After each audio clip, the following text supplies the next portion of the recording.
사무엘상 23장 1절부터 5절까지 제가 봉독해 드리도록 하겠습니다.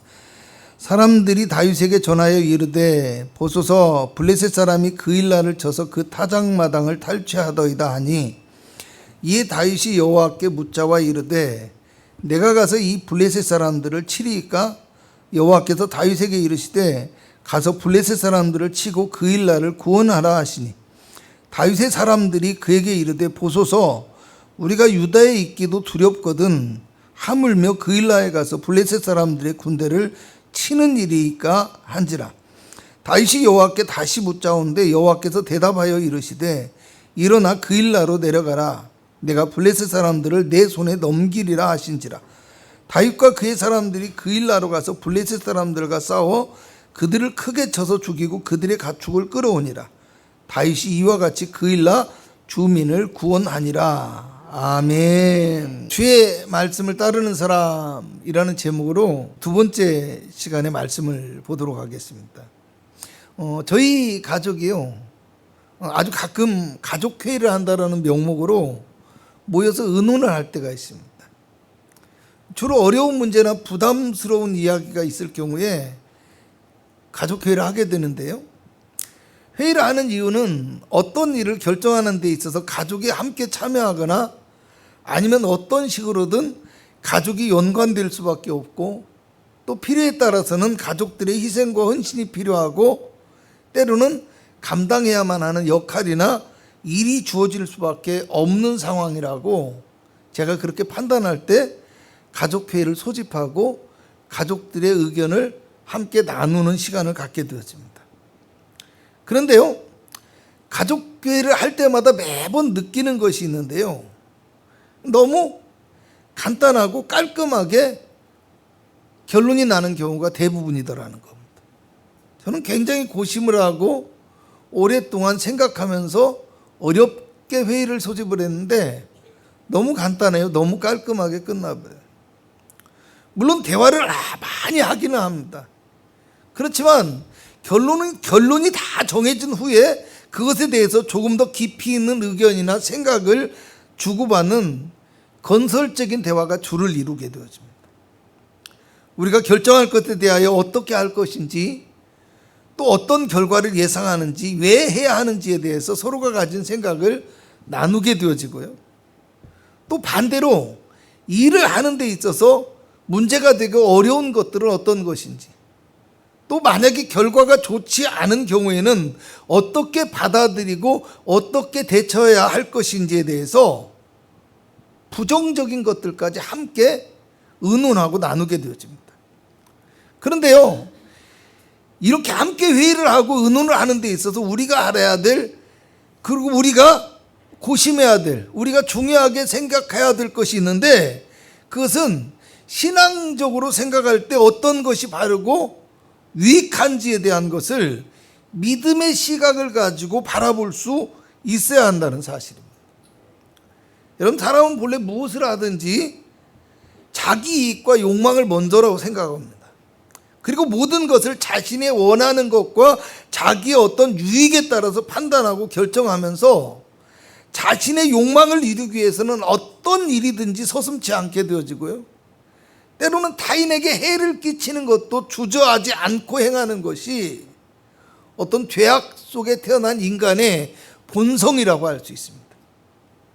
그러나 하나님의 백성들은 세상의 사람들이 아무리 육적인 욕망과 자기 이익을 위해서 살아간다고 할지라도 그 모든 세상의 헛된 영광과 욕심을 벗어버리고 오직 주님의 말씀을 따르며 살아가는 영원한 생명과 구원의 길로 나아갈 수 있어야 된다는 것을 기억하실 수 있기를 바랍니다.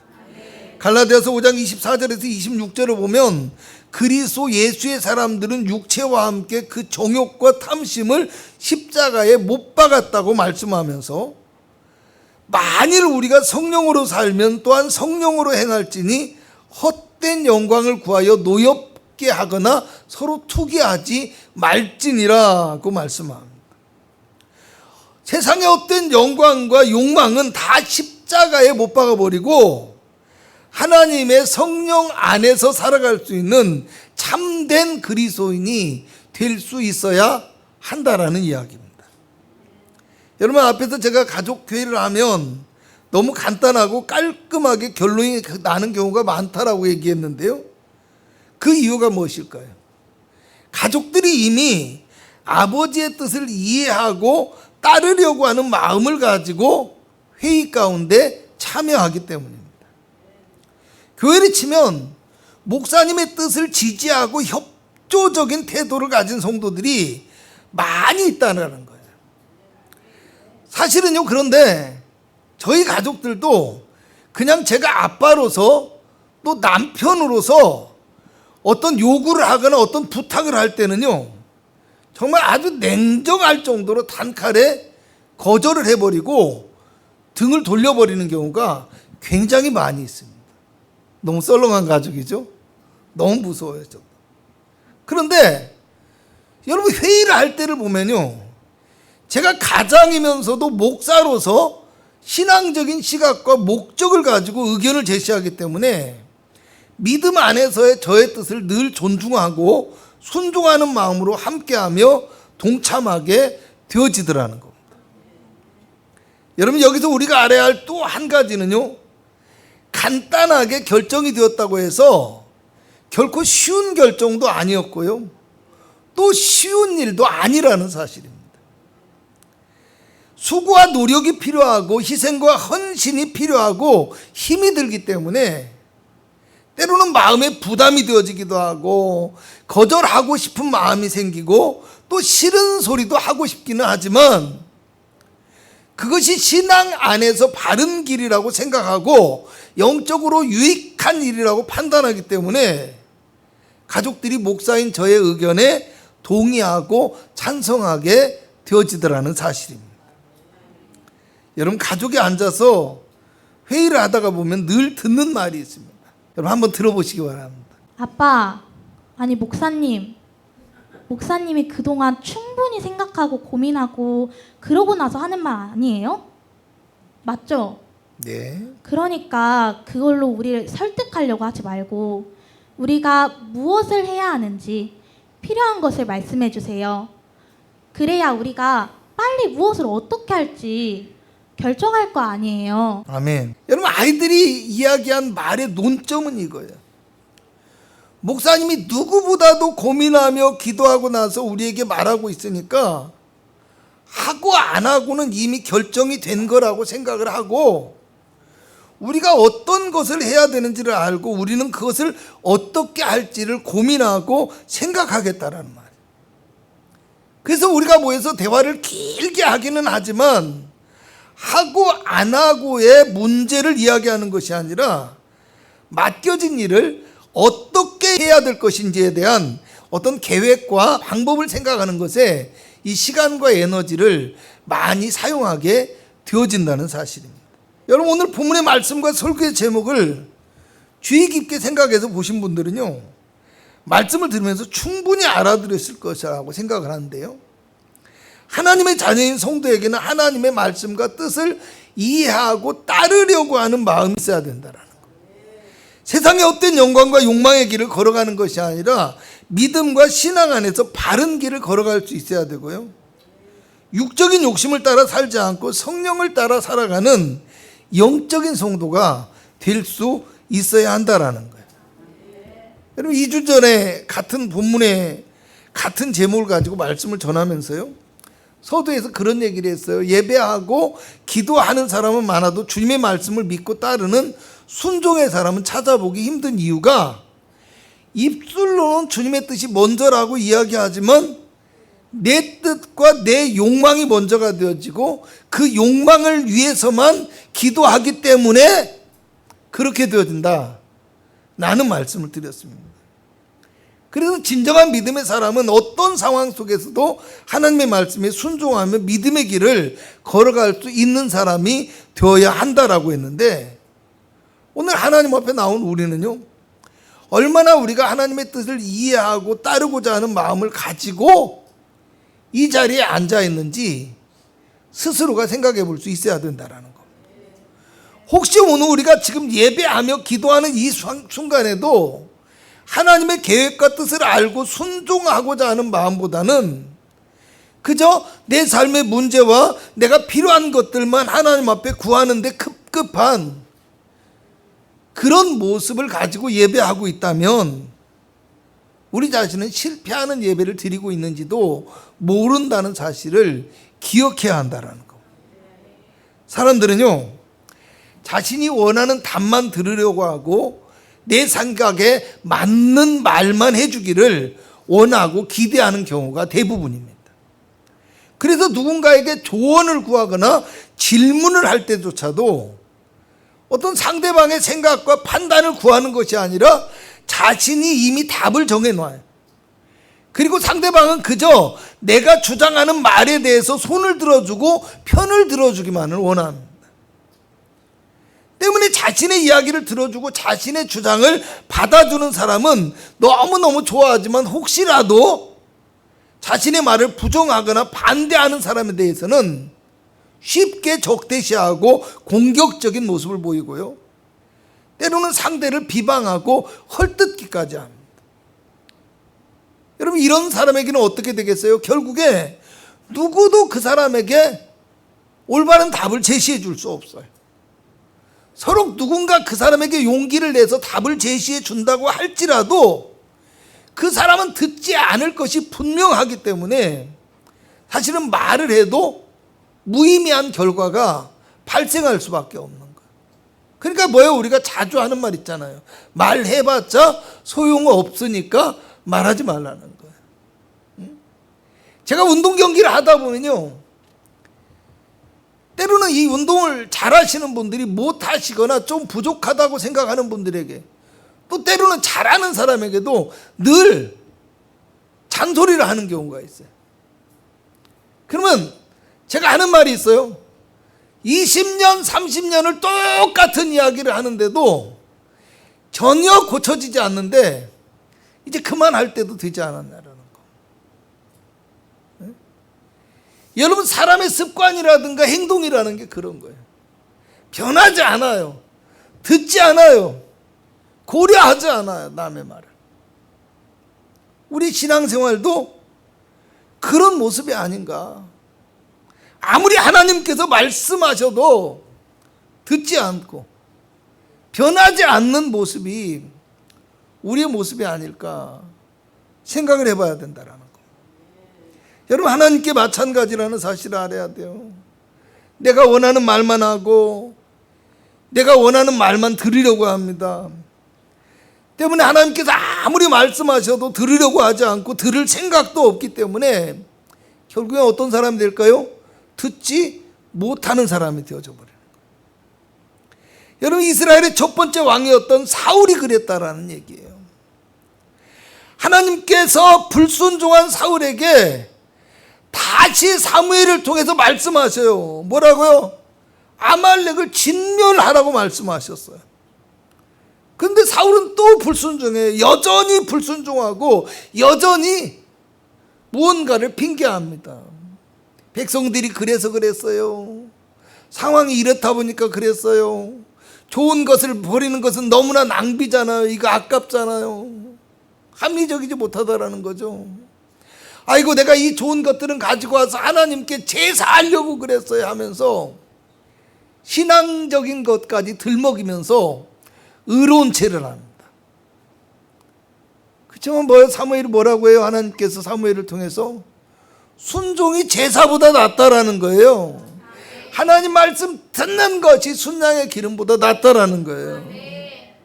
이게 우리의 생각과 하나님의 생각이 다르다라는 겁니다.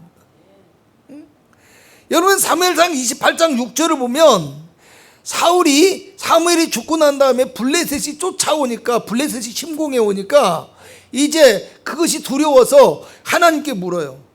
자, 봅니다. 사울이 여호와께 묻자오되 여호와께서 꿈으로도 우림으로도 선지자로도 그에게 대답하지 아니하셨다라고 얘기를 합니다. 그러니까 말씀을 해도 안 듣는 사람이니까 하나님께서도 이제 말씀을 안 하시게 되었다라는 거예요.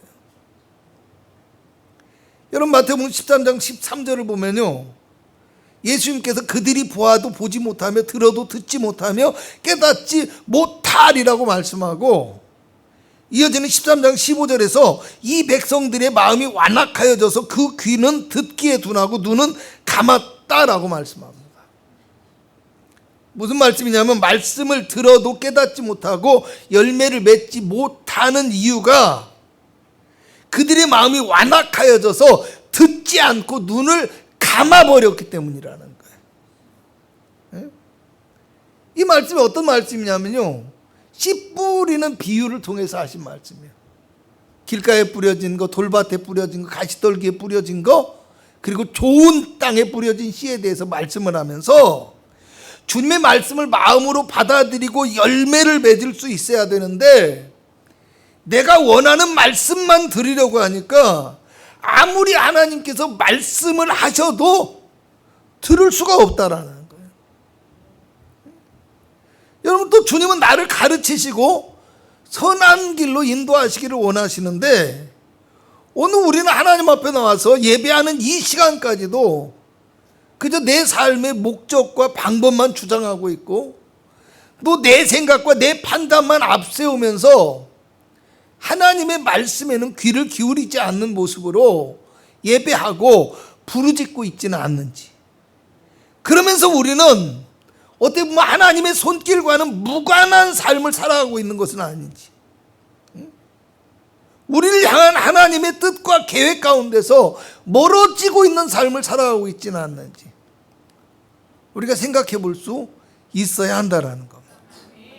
여러분, 본문에 나오는 다윗은요, 하나님의 뜻을 구하며 순종하며 자신의 감정과 자신의 생각을 버리고 주님의 말씀을 듣고자 하는 참된 믿음과 기도의 사람이었다라는 것을 아시기 바랍니다. 사도행전 13장 22절에는요, 내가 이새의 아들 다윗을 만나니 내 마음에 맞는 사람이라 그가 내 뜻을 다 이룰 것이라고 말씀하십니다.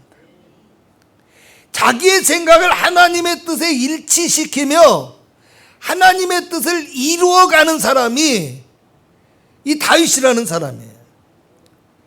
여러분, 본문을 보면 지금 다윗은 죽음의 위협을 피하여서 이방의 땅으로 피했던 사람이에요. 저 블레셋까지 가서 미친 채 하면서까지 자기 목숨을 부지하고 있는 사람이에요. 그런데요, 여러분, 하나님께서 사무엘상 22장 5절을 보면 선지자 갓을 통해서 유다 땅으로 돌아가려고 하시는 말씀에 순종해요. 그렇게 되어서 안전한 요새를 떠나서 어디로 갑니까? 헤렛수풀에 이르는 거예요. 우리 읽어볼까요? 시작. 선지자 갓이 다윗에게 이르되 너는 이 요새에 있지 말고 떠나 유다 땅으로 들어가라. 다윗이 떠나 헤렛수풀에 이르니라. 아멘.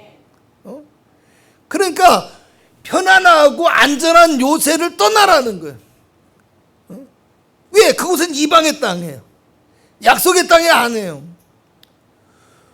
위험한 유다의 땅으로 들어가라는 거예요. 그리고 헤렛수풀에 이르라고 해요. 헤렛수풀은 아마 이 오늘 나온 이 뭡니까? 그 그일라에서부터 시작해서 아마 그 블레셋의 접경 지역에서 유다 땅으로 쭉 향하는 길다란 어떤 그 뭡니까? 광야지대, 수풀지대를 의미하는 것 같아요. 그곳에 이르렀어요. 안전한 땅을 넘어서 오히려 어렵고 힘든 땅으로.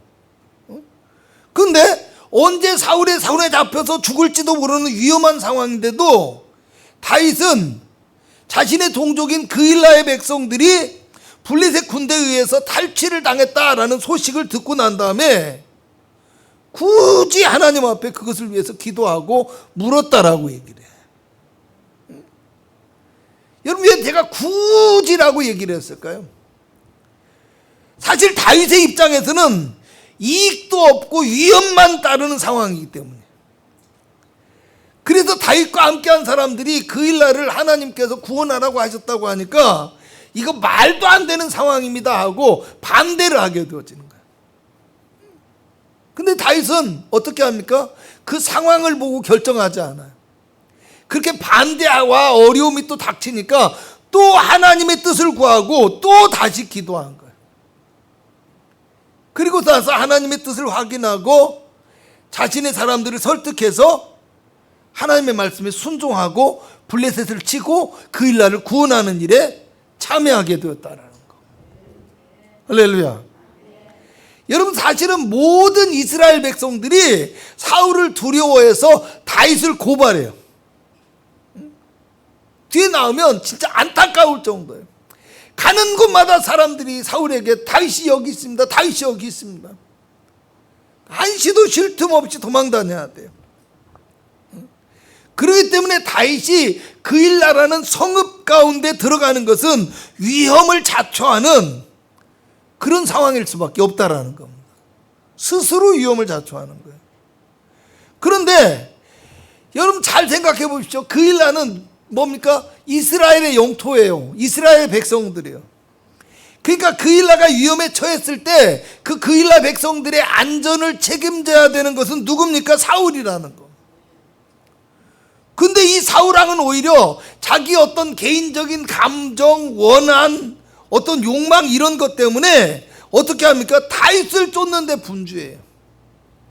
거기에 막 매달려 있어요. 또 어떻게 합니까? 다윗을 모르고 다윗에게 먹을 것을 주고 칼을 줬다라는 이유로 제사장들이 있는 성읍을 완전히 전멸시켜버려요. 다 죽여버려요. 이런 무지막지한 일을 하면서 어떻습니까? 자기의 백성들의 안전은 뒷전이었다라는 겁니다. 왕이 백성을 돌봐야 되는데 사울은 백성들의 안전은 뒷전이고 자기 욕망을 채우기에 급급했다라는 겁니다. 할렐루야. 할렐루야 할 일은 아니네요. 그런데 오늘 자기의 목숨을 지키는 것도 힘들고 어려운 이 다윗이라는 사람, 많은 사람들이 그 시대의 그 시점에서의 다윗을 도망자 다윗이라고 얘기를 해. 사울의 시점에서, 이스라엘 백성들의 시점에서 보면 반역자 다윗이라고 할 수 있겠죠. 그렇게 어려움 가운데 있고 동족들도 자기를 외면하고 있음에도 불구하고 다윗은 동족들의 위험 앞에서 기도하고 하나님의 말씀을 따라서 기꺼이 그들을 위해서 헌신하는 모습을 보여주고 있었다라는 거예요. 여러분, 먹고 살기 바쁘고 정신없이 사느라고 늘 힘드시죠? 그렇게 늘 힘들다 보니까 늘 주님의 일은 뒷전으로 생각하는 우리의 모습과는 너무나 대조적인 모습을 보여주고 있다는 생각이 들진 않는지 우리가 생각해 보자는 거예요. 우리는 또 내가 할 일, 네가 할 일들을 자꾸 구분해요. 그리고 네 책임, 내 책임을 따져요. 근데 오늘 다윗은요, 동족의 위기와 하나님의 말씀 앞에서 누구의 책임인지는 중요하게 생각하지 않고요, 하나님의 뜻이 무엇인지를 알고자 했다라는 겁니다. 할렐루야. 그게 중요한 거예요. 4절을 보면 다윗이 하나님께 다시 기도하는데 하나님께서 다윗에게 내가 블레셋 사람들을 네 손에 넘기리라고 말씀합니다. 여러분, 앞에서 제가 저희 가족들을 설득할 필요가 없었다라고 말씀을 드렸잖아요. 근데 오늘 다윗도 보니까 하나님께서 다윗을 설득할 필요가 없었어요. 다윗은 하나님의 말씀을 듣고 그 뜻이 무엇인지, 그 계획이 무엇인지 알지 못해요. 그러나 즉시 하나님의 말씀에 순종하였다라고 얘기를 합니다. 여러분, 여기에 놀라운 은혜와 섭리가 있다는 걸 우리가 알아야 돼요. 하나님께서는 하나님의 백성들을 구원하시는 데 있어서 지금 그 나라의 현실적인 왕으로 있는 사울을 사용하지 않으셨어요. 그리고 오히려 지금 목숨을 지키기 위해서 도망다니는 도망자 신세에 있는 이 다윗을 사용하여서 하나님의 역사를 이루어가고 계시더라는 말입니다. 이게 중요한 것이라는 거예요. 여러분, 오늘 비록 우리가 약하고 부족하지만 하나님의 말씀을 따라서 순종하는 믿음의 사람이 되어진다면 다윗이 이스라엘의 보호자가 되어지고 이스라엘의 구원자가 되었던 것처럼 우리도 하나님 앞에 똑같이 사용될 수 있다는 사실을 믿으시기 바랍니다. 하나님께서는 나를 통해서 다윗과 같이 사용하여 주시기를 원하십니다. 내가 속한 교회 공동체를 위해서, 나의 소중한 가족들을 위해서, 또 나의 이웃과 친구들을 위해서 우리를 복음의 일꾼이자 영혼을 구원하는 능력 있는 사람으로 사용하시기를 원하신다라는 거예요.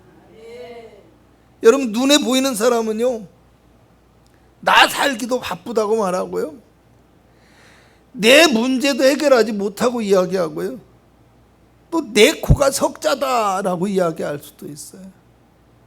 그렇지만 오늘 주님을 믿고 주님을 바라보는 우리는 우리를 향한 하나님의 계획과 뜻을 믿고 순종하는 믿음의 삶을 살아가므로 하나님의 놀라운 역사를 경험하는 복음의 일꾼이 되어지고, 또 우리의 교회를 살리고 영혼을 살리며 가정을 세워나가는 믿음의 주인공이 되실 수 있어야 된다는 것을 다시 한번 기억하고 결단할 수 있는 이 시간이 되시기를 주님의 이름으로 축복합니다.